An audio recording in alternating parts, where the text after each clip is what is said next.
I found a key in my uncle's old desk. It was small and black. I had never seen it before. My uncle had died last month, and I was cleaning his house.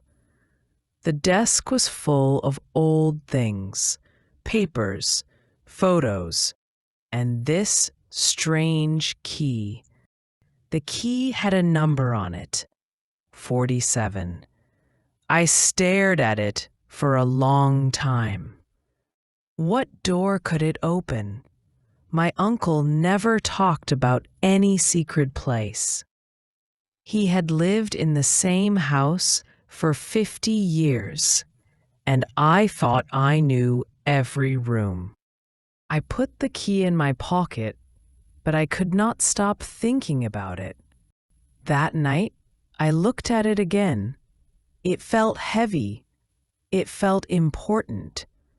The next day, I walked around his neighborhood, searching for number 47.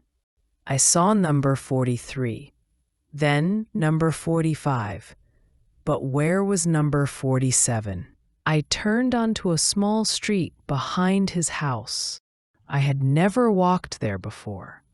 The street was quiet, with tall old trees making dark shadows on the ground. At the end of the street, I saw a large, dark house. It was different from the others, and on the front door was the number 47. My heart beat fast. I walked slowly to the door. The garden was wild, with grass that hadn't been cut in years.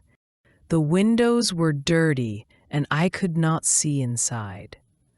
I pulled the key from my pocket. My hand was shaking as I put it in the lock. It fit perfectly. I turned it, and the door opened. Inside, the air was heavy and smelled old. Dust covered everything.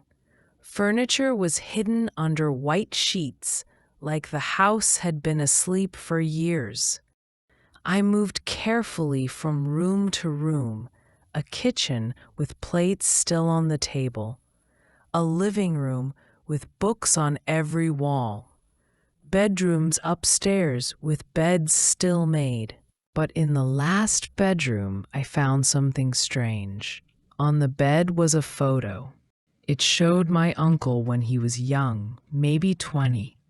Next to him was a woman with dark hair and kind eyes.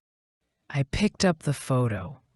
On the back were words, "My dear Megan, I will love you forever. Robert." Robert was my uncle's name. But who was Megan? He had never spoken of her.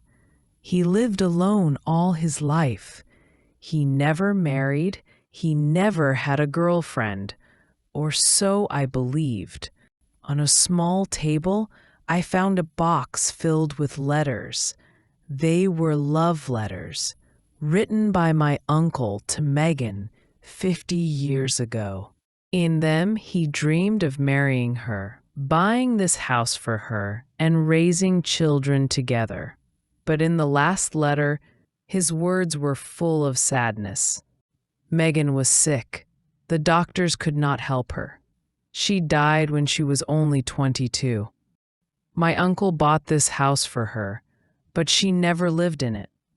He kept it ready, visiting it often, keeping it clean, waiting for someone who would never return. He never told anyone about Megan. It was his secret locked deep in his heart. Now I understood why he often looked sad. Now I knew why he lived alone. He never stopped loving her. I sat on her bed, tears in my eyes. My uncle's life seemed lonely, but it was also full of love. His heart had carried Megan with him for his whole life. I decided to care for the house as he had. I would remember her too. Would you keep the house as a memory of true love, or lock it away again? Tell me in the comments. And if you enjoyed this story, don't forget to like and subscribe to join our English story journey.